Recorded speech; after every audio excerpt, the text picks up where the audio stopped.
আসসালামু আলাইকুম বন্ধুরা, কেমন আছেন সবাই? আবারও আমার এই ছোট্ট চ্যানেলে সবাইকে স্বাগতম। আমি আজকে ভাত দিয়ে চিতই পিঠা তৈরি করব। আর এই পিঠাটা বানানো কিন্তু খুবই সহজ। আর পিঠাগুলো দেখে বুঝতেই পারছেন কতটা নরম তুলতুলে হয়েছে। তো চলুন দেখে নেই মূল রেসিপি। তার জন্য আমি এখানে নিয়েছি 2 কাপ পরিমাণ ভাত। এটা আমার সকালে রান্না করা ভাত। আমি এই নাস্তাটা সন্ধ্যার দিকে তৈরি করছিলাম। আর তারপরে এখানে দিয়ে দিচ্ছি হাফ কাপের থেকে একটু কম পরিমাণে ময়দা। ময়দাটা এখানে অবশ্যই দিবেন, তাতে পিঠাটা নরম হবে। এরপর হাত দিয়ে একটু ময়দার সঙ্গে ভাতগুলো ভালোভাবে মেখে নিয়ে এখানে আমি ভাতের সমপরিমাণে 2 কাপ পরিমাণ পানি দিয়ে দিচ্ছি। আমি এখানে ব্লেন্ডারে ব্লেন্ড করে নিব ভাতটা। এখন এই পানির সঙ্গে ভাত আর ময়দা স্প্যাচুলার সাহায্যে নেড়েচেড়ে মিশিয়ে নিচ্ছি। এখন আমি ব্লেন্ডারের জগে উঠিয়ে নেব। আমার এই রেসিপি যদি আপনাদের ভালো লাগে অবশ্যই চ্যানেলটি সাবস্ক্রাইব করে পাশে থাকার অনুরোধ রইল।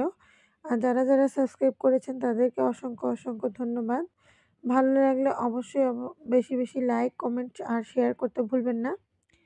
তা আমার এখানে সবটুকু ভাত ব্লেন্ডারে নেওয়া হয়ে গিয়েছে। এখন আমি এটাকে ব্লেন্ডারে ব্লেন্ড করে নেব। আর এটা কিন্তু খুব ভালোভাবে মিহি করে নিতে হবে। আমার এখানে ব্লেন্ড করা হয়ে গিয়েছে আর আমি আপনাদেরকে একটা স্প্যাচুলার সাহায্যে দেখাচ্ছি এটার ঘনত্বটা। এখন এটাকে আমি নেড়েচেড়ে নিয়ে জগ থেকে নামিয়ে একটা বাটিতে ঢেলে নেব।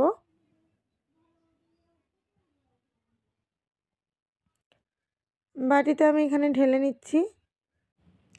এই শীতে আটা ছাড়াও আপনারা বাড়িতে এভাবে ভাত দিয়ে নরম তুলতুলে চিতই পিঠা তৈরি করে খেতে পারবেন। এখন একটা ডাবু দিয়ে এটাকে কিছুক্ষণ ভালোভাবে আমি নেড়েচেড়ে নেব। ব্যাটারের ঘনত্বটা ঠিক এইরকমই কিন্তু হতে হবে। এখন আমি এখানে দিয়ে দিচ্ছি স্বাদ মতো লবণ। আমি এখানে 1 চা চামচ পরিমাণ লবণ দিয়েছি। লবণটা দিয়ে পিঠার ব্যাটারটার সঙ্গে খুব ভালোভাবে নেড়েচেড়ে এভাবে মিশিয়ে নেব। এখন এগুলোকে ভেজে নেব। আর ভাজার জন্য চুলায় আমি একটা লোহার কড়াই বসিয়ে দিয়েছি। আর এখন এখানে আমি সামান্য পরিমাণ সয়াবিন তেল দিয়ে একটা ছুন্নি দিয়ে খুব ভালোভাবে এটাকে নেড়েচেড়ে পুরো কড়াইয়ের মাঝখানটা করে দিব। আপনারা চাইলে এখানে ব্রাশ দিয়েও এই কাজটা করে নিতে পারেন। তেল দেওয়া হয়ে গেলে এখন আমি এখানে পিঠার ব্যাটারটা এই ডাবু হাতা দিয়ে দিচ্ছি। প্রত্যেকটা পিঠা ভাজার আগে এভাবে একটু তেল দিয়ে নেবেন, তাতে পিঠাটা খুব সহজেই উঠে আসবে। আর এখন আমি এটাকে ঢাকনা দিয়ে ঢেকে দেব।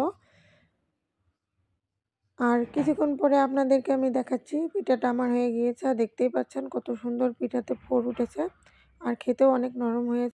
এই পিঠাটা চাইলে আপনারা দুধেও ভেজাতে পারবেন। তো দেখা হবে নতুন কোনো রেসিপি নিয়ে। আল্লাহ হাফেজ।